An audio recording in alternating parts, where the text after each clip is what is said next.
यार साहब अपने बेटे का हॉस्टल में एडमिशन करवाते हैं। जब वे उसकी हॉस्टल में छोड़कर वापस आते हैं तो उनको रास्ते में एक बोरा मिलता है जिसमें से एक लड़की निकलती है, लेकिन वहां पर कोई नहीं होता जिससे वह पूछ सके कि यह कौन है। वह उसे अपने घर ले आते हैं। उनके घर पर ही वह बड़ी हो जाती है। अब आगे। आज अजय ने संगम और महावीर के साथ तालाब पर घूमने का प्रोग्राम बनाया। वहीं पास में शंकर जी का एक प्रसिद्ध मंदिर भी था जिसकी दूर दूर तक अन्य गांव में भी बहुत मान्यता थी। सावन के महीने में मंदिर का विशेष महत्व था। वहाँ मेला लगा रहता था। लोग पहले तालाब में स्नान करते और फिर मंदिर जाकर अपनी मन्नत का धागा बांधकर भोले बाबा का प्रसाद ग्रहण करते। अभी सावन बीता था, इसीलिए मंदिर में बस इक्का दुक्का लोग ही थे। पांचों लोग आकर तालाब किनारे बैठ गए। वो प्रिय नंदिनी जी भी इस बार सावन में मंदिर नहीं आई तो अब आ गई और अपने साथ कजली को भी ले आई थी। कजली तो ये संगम और महावीर का प्रसाद है, उन्हें दे दो, प्रिय नंदिनी ने दुकान पर खड़े खड़े कहा। श्री ने इशारे से अपने हाथ हिला हिलाकर मना कर दिया। प्रिय नंदिनी समझ गई कि अभी वह हाथ धोकर आएगी तब प्रसाद का दोना छुएगी। उनके हाथ धोने तक वही समय उन दोनों को प्रसाद पकड़ाई। कजली अजय के सब काम जितने भाग भाग करती संगम और महावीर से उतनी ही दूरी बनाकर रहती थी। सभी लोग मंदिर की ओर चले। मंदिर एक छोटी सी पहाड़ी पर था। उसके आसपास का वातावरण भी बहुत मनमोहक था। वहाँ अन्य पशु पक्षियों के अलावा मोर भी बहुत थे। मोर वहाँ का विशेष आकर्षण थे। हालांकि लोगों को देख वो डर से इधर उधर छिप जाते थे, पर फिर भी सबको बहुत भाते। पहाड़ी पर फिसलन सी थी क्योंकि सुबह तेज बूंदाबांदी हो और रुकी थी। इस बीच तो धूप थी, बीच में काली बादली छा जाती। वैसे भी भादों का महीना था, कभी भी बारिश पड़ जाती और कभी धूप निकल आती थी। पहाड़ी पर चढ़ते समय अचानक कजली का पैर फिसला तो अभी लुढ़कने ही वाली थी कि अजय के मजबूत हाथों ने उसे थाम लिया। एकदम अजय और कजली की नज़रें आपस में कुछ ऐसे टकराई कि कजली की नज़र शर्माकर झुक गई। ओहो, कहाँ खो गई? अब संभल कर चलियो, ना तो सीधे कैलाश पर्वत पर ही पहुँच जाएगी। ये ले मेरा आशीर्वाद। अजय ने उसके हाथ में कुछ रखकर एक ही संगीतकार बंद कर दी। अजय अपने हाथ की उंगली में घास लपेटता हुआ चल रहा था। बार बार लपेटे जाने से उसने अंगूठी का आकार ले लिया था। वो ही उसने मजाक में कजली की हथेली पर रख दिया था। उसे देख कजली की आंखों में पानी आ गया। उसने अपने होठों के पास लाकर उसे चूम लिया और अपने दिल से लगाकर भगवान के हाथ जोड़े। भगवान शंकर का मंदिर वहां से साफ दिख रहा था। कजली की भावनाओं से बेखबर अजय ने मजाक किया और आगे बढ़ गया, पर एक जोड़ी आंखें उन्हें लगातार देख रही थी। कजली खुद को सहज महसूस नहीं कर पा रही थी क्योंकि संगम हर पल उसे अजीब सी नज़रों से देखता। कभी कोई सामान लेते देते वक्त उसका हाथ स्पर्श कर देता और नज़रों से तो वो उसके बदन का हर कोना कई बार छूता। कजली मुंह से कुछ नहीं बोल सकती थी तो मन ही मन भगवान से प्रार्थना करती कि वो जल्दी ही यहाँ से जाए। वो अजय के मेहमान थे, इसीलिए औपचारिकता भी निभानी पड़ती थी। जब भी असहज महसूस करती तो अरे कौन सा इन्हें हमेशा यहाँ रहना है, यही सोचकर सिर को झटका देती और सब भुलाकर काम में लग जाती। आखिर संगम और महावीर के जाने का शुभ दिन आ ही गया। यार कुछ दिन और रुकते तो अच्छा लगता, अजय जाते वक्त उन दोनों से कह रहा था। अजय उन्हें बस में बैठाकर वापस आ गया क्योंकि अब उसकी पढ़ाई तो पूरी हो गई थी और जमींदार पुष्कर और उनकी पत्नी प्रिय नंदिनी चाहते थे कि वो अब उनके पास ही रहे। उम्र के साथ साथ उनकी प्राथमिकताएं भी बदल गई थी। अब वो अपने इकलौते बेटे से एक पल भी दूर नहीं रहना चाहते थे। अगले दिन अजय सो रहा था कि अचानक प्रिय नंदिनी घबराई हुई आई और उसे जगाते हुए बोली, बेटा अजय उठ बेटा, कजली कहीं नहीं मिल रही है, पता नहीं कहाँ चली गई। क्या मम्मी, आप भी सुबह सुबह मेरी नींद खराब कर दी। यहीं गांव में होगी, कहीं आ जाएगी। अजय अलसाता हुआ बोला, नहीं बेटा, सारा गांव देख लिया, कहीं नहीं है। प्रिय नंदिनी की घबराहट बढ़ती जा रही थी। पूरे गांव में ढूंढने के बाद भी कजली नहीं मिली। पुष्कर भी गांव से बाहर गए हुए थे। प्रिय नंदिनी का रो रो कर बुरा हाल था। अजय भी मायूस सा था।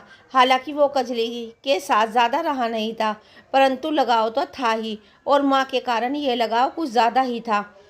पुष्कर 2 दिन बाद आए तो पुलिस स्टेशन में रिपोर्ट कराई गई।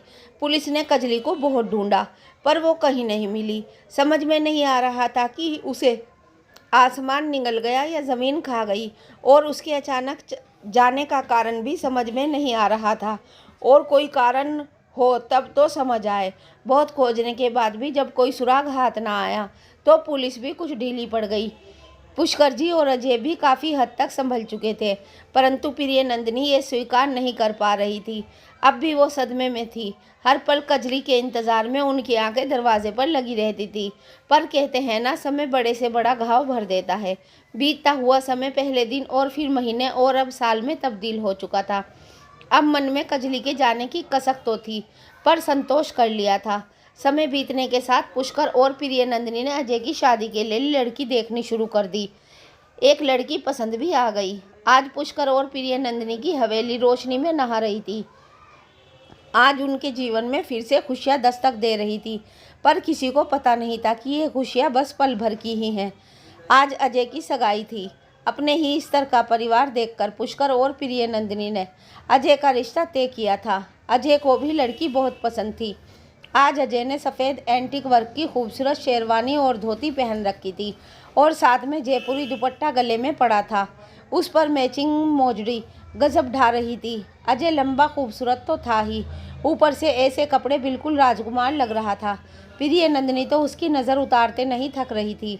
सभी तैयार थे, बस लड़की वालों का इंतज़ार था। मुहूर्त का समय हो गया। पंडित जी ने आवाज़ लगाई। 3-4 बड़ी बड़ी बातें रुकी। लड़की वाले आ गए। लड़की भी खूबसूरती में अजय के जोड़ की थी। जिसने पहली बार देखा देखता ही रह गया। सगाई की अंगूठियां हीरे जड़ित थी। सगाई शुरू होने वाली थी।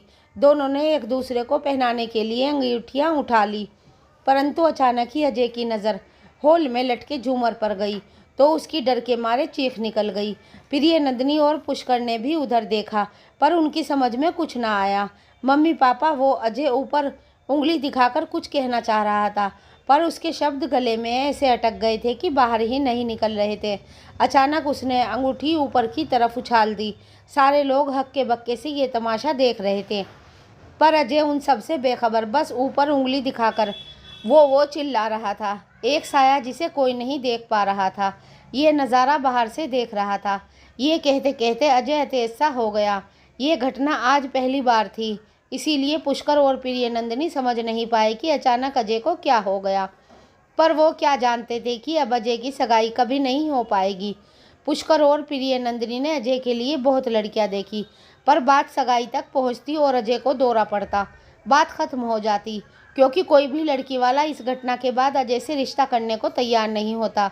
लेकिन अचंभे की बात यह थी कि अजय हमेशा सामान्य रहता, लेकिन सगाई वाले दिन ही पता नहीं उसे क्या हो जाता कि वो ऐसी अजीब अजीब हरकतें करता कि सगाई पूरी नहीं हो पाती। पहले तो अजय कुछ बता ही नहीं पा रहा कि आखिर उसे ऐसा क्या दिखता है जिससे उसकी हालत बिल्कुल पागलों जैसी हो जाती है। प्रिय नंदिनी और पुष्कर भी अचंभित थे। उन्हें समझ में नहीं आ रहा था कि कैसे दिखाएं, ये कोई बीमारी है या जादू टोना, क्योंकि डॉक्टर कोई भी संतोषजनक उत्तर नहीं दे पा रहे थे। क्योंकि अजय को होश में आने के बाद कुछ भी याद नहीं रहता था। आखिरकार उन्होंने अजय को किसी साइकियाट्रिस्ट को दिखाने का फैसला किया। अजय की दिमागी स्थिति हर तरह से सामान्य थी। टेस्ट में किसी प्रकार के विकार की पुष्टि नहीं हुई। डॉक्टर ने उसे कुछ मल्टीविटामिन्स देकर घर भेज दिया। माँ बाप तो आखिर माँ बाप ही होते हैं। पुष्कर और प्रिय नंदिनी ने हिम्मत नहीं हारी। जुगत लगाकर उन्होंने अजय के लिए आखिरकार एक रिश्ता ढूंढ ही लिया। पहले जिस घर में रिश्ता करना लोग अपना सौभाग्य समझते हैं, अब अजय की स्थिति के कारण लोग उस घर में रिश्ता करने से बच रहे थे। वैसे ये रिश्ता अजय के साथ पढ़ने वाली ही उसकी एक सहपाठनी का था। नीलम नाम था उसका। देखने में अच्छी और मध्यम वर्गीय परिवार की संस्कारशील लड़की थी। अजय को भी कोई आपत्ति न थी। नीलम, तुम मेरे बारे में जानती हो ना, फिर भी तुम मुझसे शादी करने को राज़ी हो गई? अजय ने सकुचाते हुए नीलम से पूछा। अजय, मैं आज तक तुमसे कह नहीं पाई, पर मैं तुम्हें कॉलेज के समय से पसंद करती हूँ। अगर तुम्हारे सामने ये स्थिति ना होती तो क्या तुम्हारे मम्मी पापा मुझे तुम्हारे लिए चुनते? भगवान ने शायद तुम्हें मुझसे मिलाने के लिए ये सब खेल रचा है। नीलम ने अजय का हाथ पकड़कर आत्मविश्वास से उसकी आंखों में झांकते हुए कहा। अजय प्रति उत्तर में उसके साथ हाथ को हल्के से दबाकर मुस्कुरा दिया। सगाई की तैयारियां आशंकाओं के बीच सही परंतु जोर शोर से होने लगी। आखिरकार वो शुभ दिन आ ही गया। पुष्कर और प्रिय नंदिनी की तो परेशानी उनके चेहरे से साफ झलक रही थी। नीलम और अजय कॉलेज के साथी हैं और नीलम अब उसी कॉलेज में स्थायी रूप से पढ़ा भी रही थी, इसीलिए उसकी सगाई में कॉलेज के काफ़ी लोग शामिल थे। महावीर और संगम, जो किसी कारणवश अजय की पिछली सगाई में नहीं आ पाए थे, आज वो दोनों भी उपस्थित थे। नीलम ने हल्के गुलाबी रंग का लहंगा और आसमानी रंग की चोली और साथ में मैचिंग दुपट्टा ले रखा था। उसके साथ महंगे सोने के जेवर पहन रखे थे जो प्रिय नंदिनी ने उसे दिए थे। साधारण रूप रंग की नीलम भी गजब ढा रही थी। सगाई का मुहूर्त करीब आ रहा था। अंगूठी एक राजसी थाल में फूलों के बीच जगमगा रही थी। अजय ने नीलम को पहनाने के लिए जैसे ही अंगूठी आगे बढ़ाई, अचानक अंगूठी उसके हाथ से छिटक कर दूर जा पड़ी और जो ज़ोर ज़ोर से चिल्लाने लगा, वो कजली वहाँ कजली है। आज अजय के मुंह से पहली बार कजली का नाम निकला। अफरा तफरी सी मच गई। मेहमानों के लिए ये कोई नई बात न थी। संगम और महावीर भी कजली का नाम सुनकर कुछ सक पका गए। नीलम भी उस ओर आश्चर्य से देख रही थी। अजय बेहोश हो गया। प्रिय नंदिनी और पुष्कर यादों के जाल से बाहर आए। धारावाहिक के पहले भाग में पुष्कर और प्रिय नंदिनी अजय को अचेत देखकर अपने भूतकाल में चले गए थे। आज उनका 30 साल का बेटा उनकी नज़रों के सामने अचेत पड़ा था और वो दोनों मजबूर थे। लेकिन कजली का नाम, जिसे वो सालों से भूलने की कोशिश कर रहे थे, आज फिर उसके जीवन में आ गया था। तभी नीलम और महावीर और संगम ने कमरे में प्रवेश किया।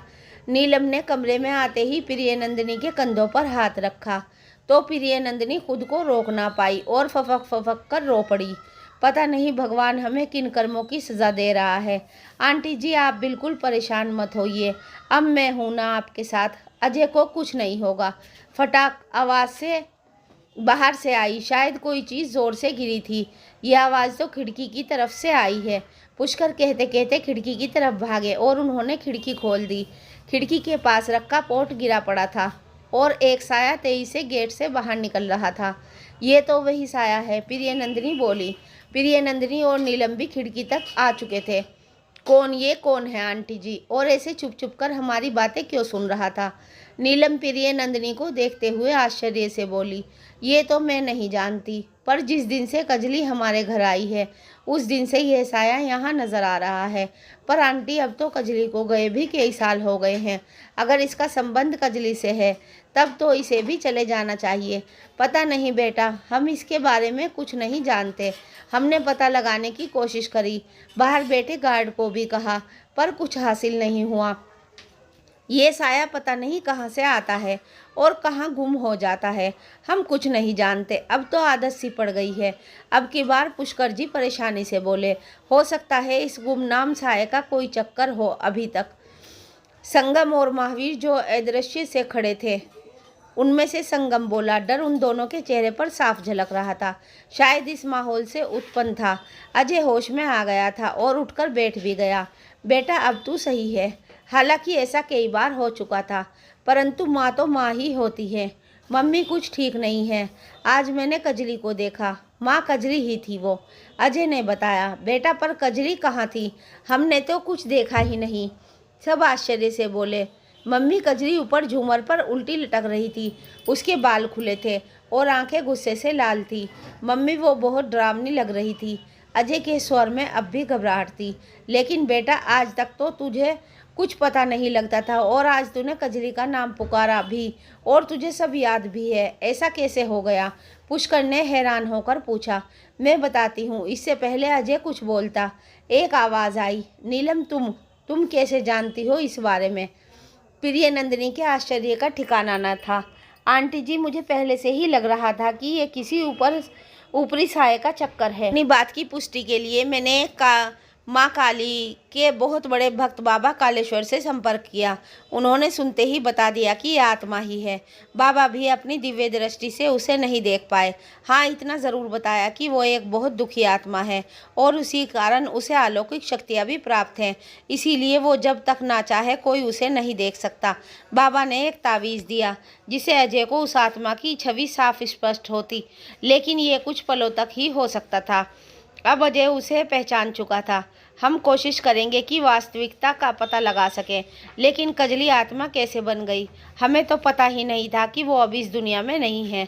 पुष्कर ने कहा, यही बात तो हमें पता लगानी है। आज से हमारी अग्नि परीक्षा शुरू होती है, क्योंकि हमें आत्मा का राज पता लगाना है, जो कि इतना आसान काम नहीं है। लेकिन अगर मेरा प्यार सच्चा है तो हम ये अवश्य कर लेंगे। नीलम अजय के कंधों को आत्मविश्वास से दबाते हुए बोली, हम तो कल सुबह ही यहाँ से निकल जाएंगे।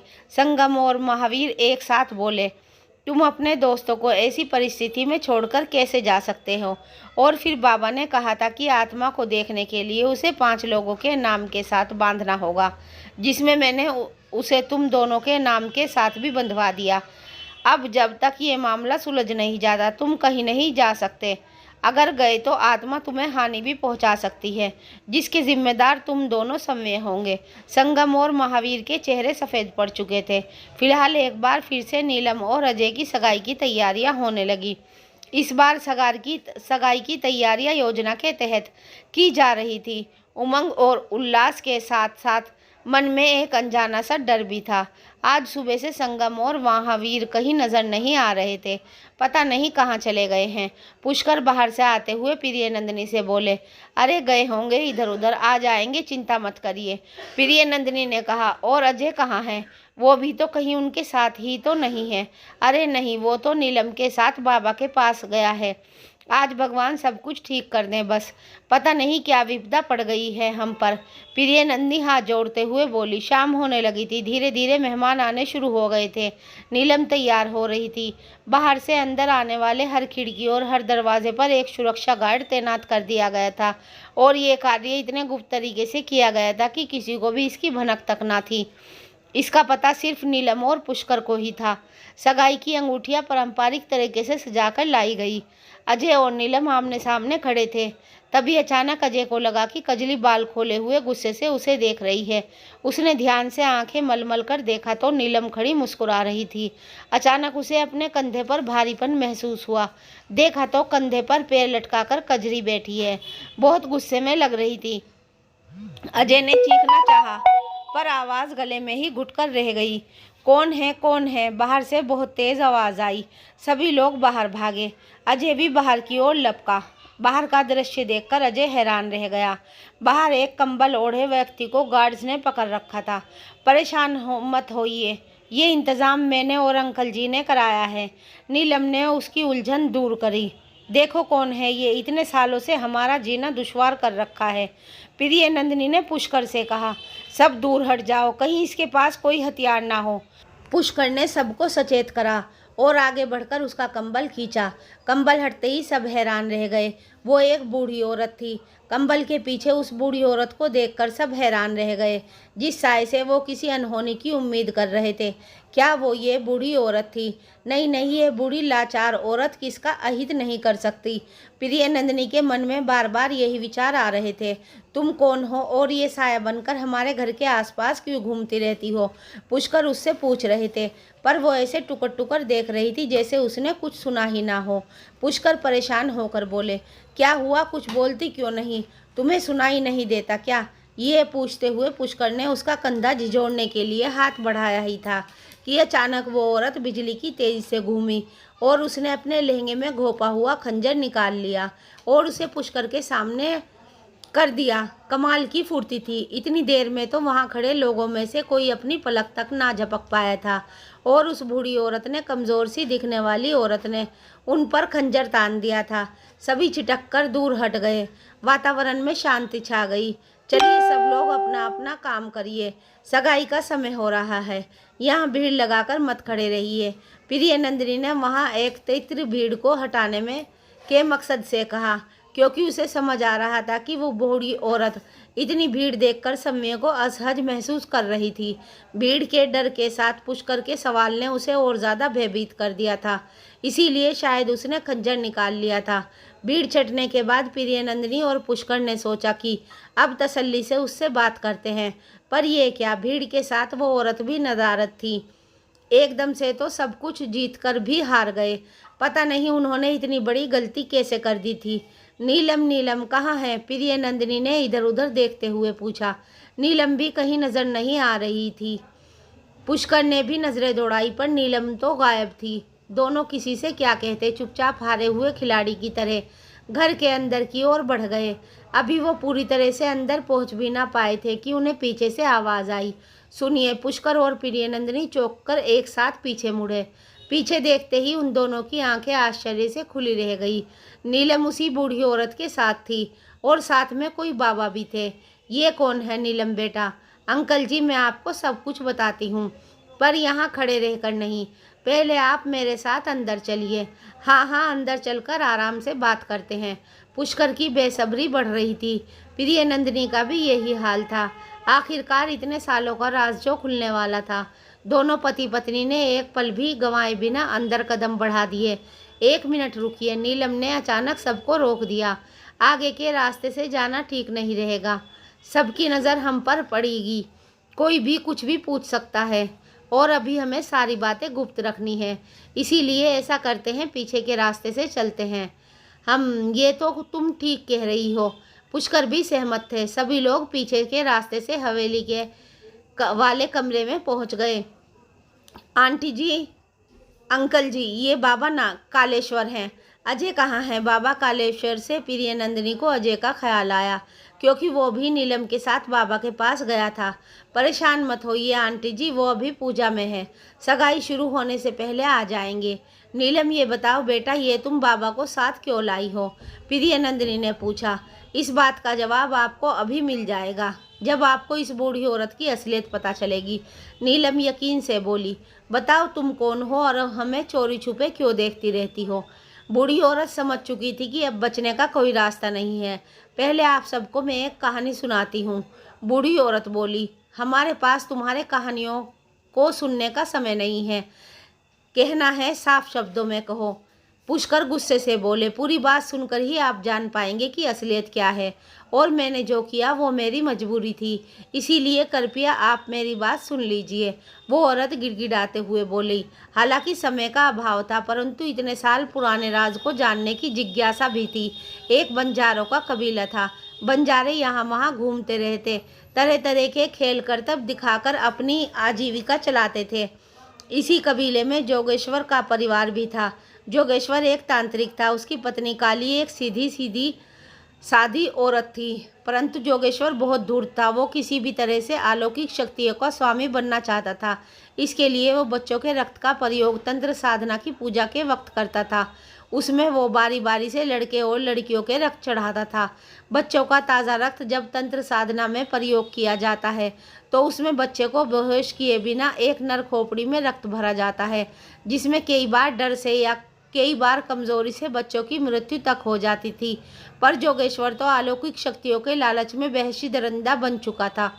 उसने कबीले के बच्चों को भी अपना शिकार बना लिया था। उसके लिए उसे कबीले से बाहर निकाल दिया। अब बच्चे मिलने का काम मुश्किल हो गया। इधर उधर से बच्चे उठाना इतना आसान काम नहीं था। तो उसके मन में एक उपाय आया। उसने अपनी पत्नी पर बच्चे के लिए दबाव डाला और जब बेटी पैदा हुई तो उसने खूब जश्न मनाया। पर काली जानती थी कि ये बर्बादी का जश्न है। अब वो बेटी के बड़े होने का इंतज़ार करने लगा, क्योंकि रक्त चढ़ाने के लिए बच्चे की उम्र 9 से 9 वर्ष होना आवश्यक है। जैसे जैसे बेटी बढ़ रही थी, वैसे वैसे कालकी की चिंता भी बढ़ रही थी। लाली बेटा, खाना खाकर सो जा, तेरे बाबा के आने का समय हो गया है। काली अपनी बेटी लाली को जोगेश्वर से दूर ही रखती थी। एक दिन काली को पता चला कि जोगेश्वर लाली का सिर्फ खून ही नहीं चढ़ाएगा, बल्कि उसकी बलि भी देगा, जिससे आत्मा उसकी गुलाम बन जाएगी और वो उससे कोई भी काम आसानी से करा सकता है। लाली बचपन से ही गूंगी थी।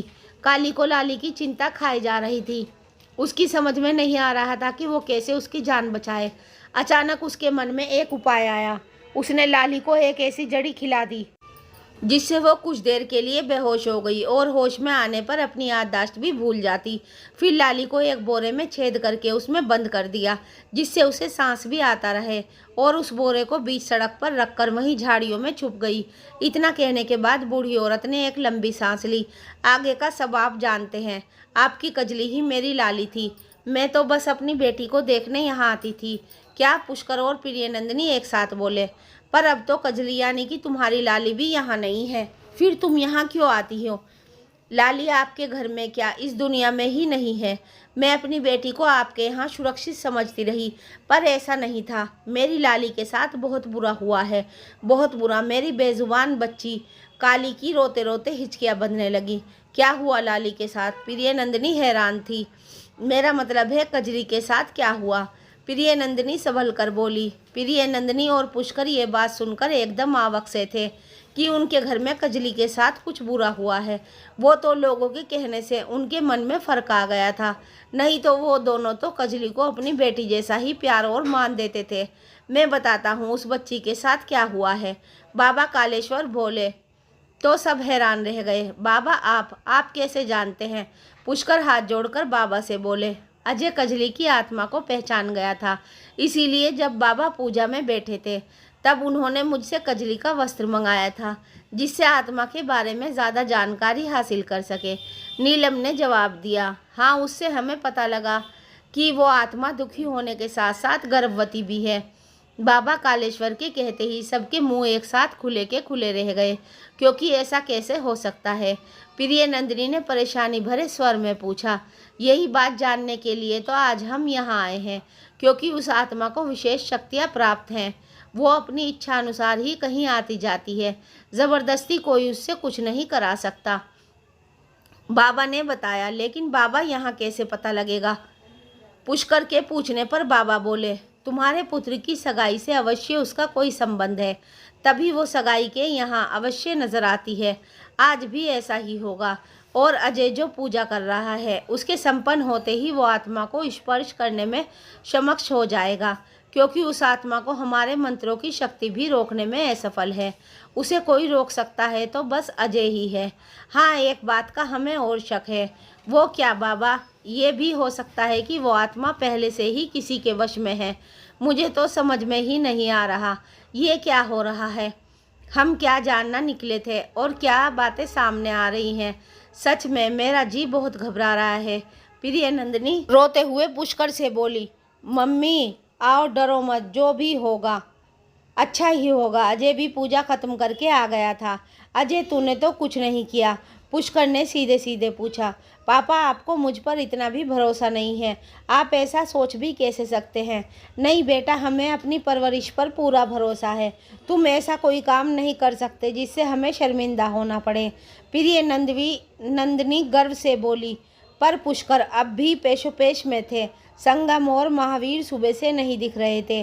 कहाँ हैं वे दोनों? पुष्कर अब उन दोनों का ध्यान आया। अजय बेटा, वो तेरे साथ तो नहीं थे? प्रिय नंदिनी ने अजय से पूछा। नहीं मम्मी, मुझे तो पता नहीं वे दोनों कहाँ हैं। हो सकता है डर गए हों। खैर, जो भी हो, अब चलते हैं, मेहमान भी आते होंगे। पुष्कर ने कहा। हम यहीं रुकेंगे, बाबा ने कहा। बाबा की बात भी ठीक थी। बाहर मेहमानों के बीच में बाबा का होना अजीब सा लगता। कई सवाल उठ सकते थे। सगाई का समय नज़दीक था, अंगूठियाँ आ चुकी थी।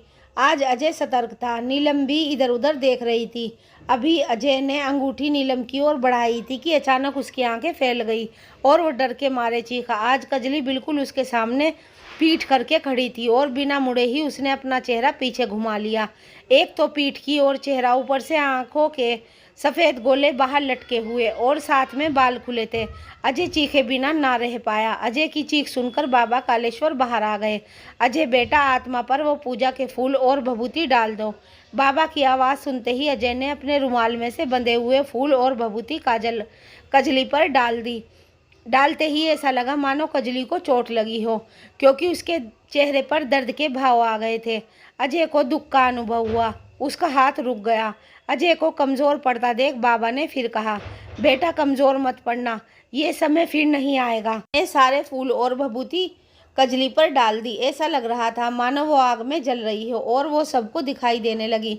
बहुत से मेहमान डर के मारे भाग चुके थे और कुछ भागने की फिराक में थे। बाबा कालेश्वर मंत्र बुदाते हुए अपनी चौकी जमा चुके थे। कजली के चेहरे से डरावनापन की जगह डर ने ले ली थी। तभी बाबा कालेश्वर ने अभिमंत्रित जल कजली की ओर उछाला। रुको, ये कहते कहते अचानक कोई बीच में आ गया। रुको, इस आवाज़ ने सबका ध्यान अपनी ओर आकर्षित कर लिया। सभी लोगों ने उधर देखा। जब तक कोई कुछ समझ पाता, एक और बाबा कजली की आत्मा और बाबा कालेश्वर की बीच में आ चुका था। सत्यानाश, सत्यानाश, सब सत्यानाश कर दिया।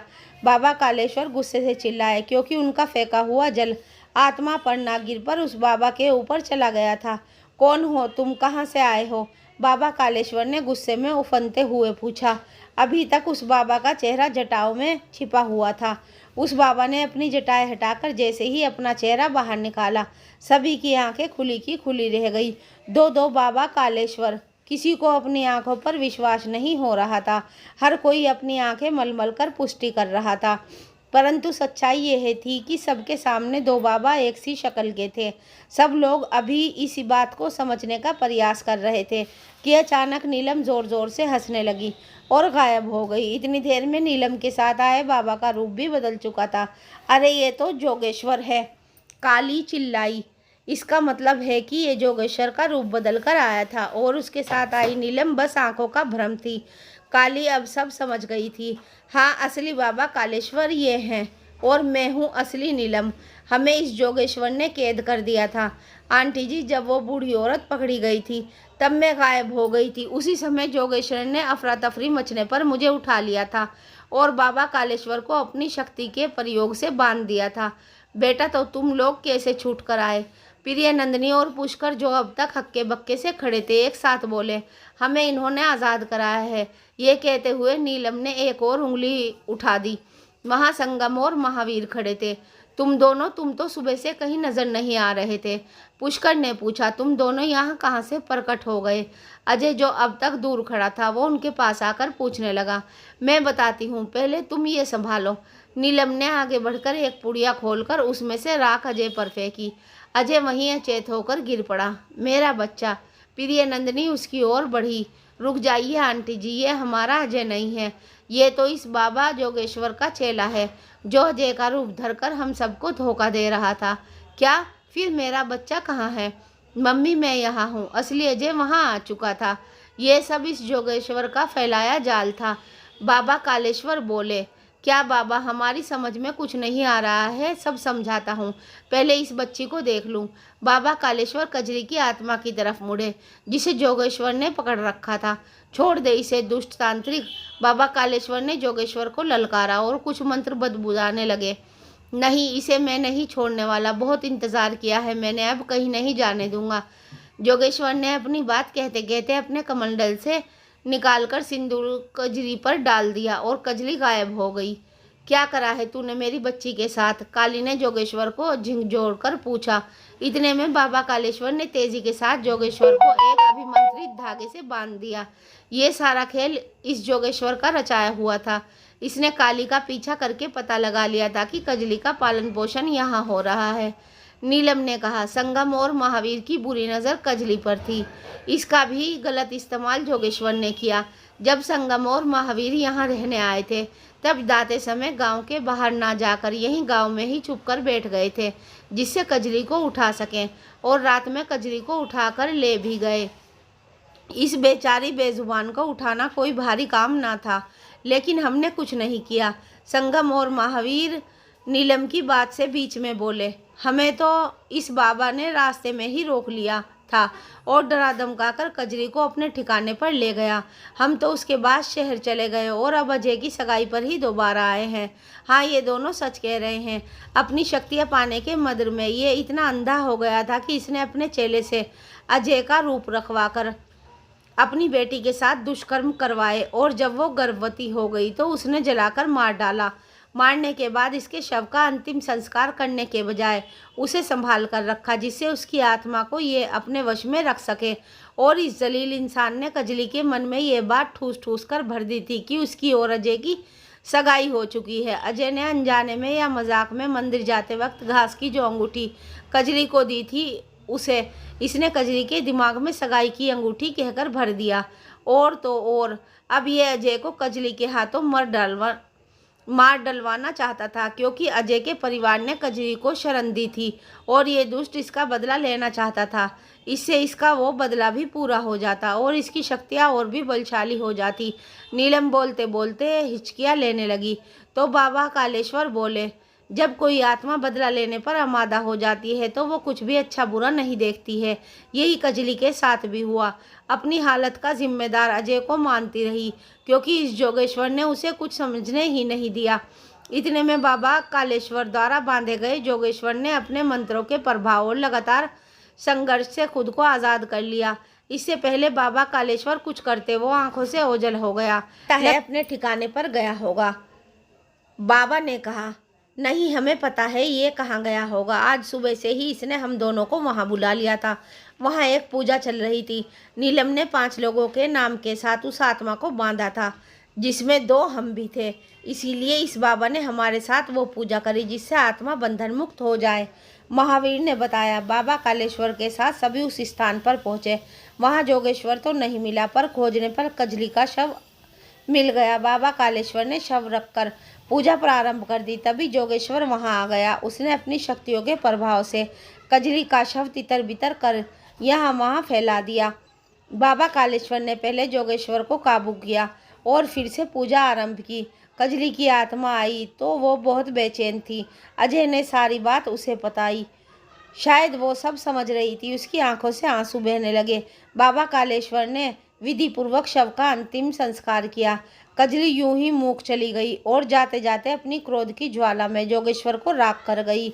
शायद उससे ही उसे शांति मिली थी और दुनिया को जोगेश्वर जैसे धूर्त तांत्रिक से मुक्ति मिल गई थी। अजय और नीलम की सगाई संपन्न हुई। फ्रेंड्स, वीडियो कैसी लगी कमेंट करके ज़रूर बताइएगा, और हमारी वीडियो अच्छी लगी तो प्लीज़ लाइक, शेयर और चैनल को सब्सक्राइब करना मत भूलिएगा।